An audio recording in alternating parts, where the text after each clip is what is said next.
বন্ধুরা, তোমরা কেমন আছো? আশা করি ভালোই আছো। চলো লাঞ্চ নিয়ে চলে এসেছি। তোমরা কি লাঞ্চ করে ফেলেছ? লাঞ্চে কী বানিয়েছি তোমাদের একটু শেয়ার করে দিই। লাঞ্চে আছে সাদা ভাত, এক গামলে গরম গরম, তার সাথে আছে স্যালাডে শসা, পেঁয়াজ, গাজর, বিট, এটা লালটা বিট আর লেবু। তার সঙ্গে আছে আলু বরবটি ভাজা, এটা হচ্ছে ধনে পাতার চাটনি, কাঁচা লঙ্কা দিয়ে খেতে হেবি টেস্টি লাগে।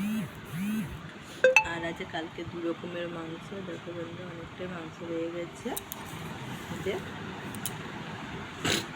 আর এই যে আছে নোটে শাকের তরকারি, ডাঁটা, চিংড়ি মাছ, আলু কুমড়ো দিয়ে শুকনো শুকনো তরকারি হচ্ছে। নরম নোটে ডাঁটা তো খেতে খুব ভালো লাগে।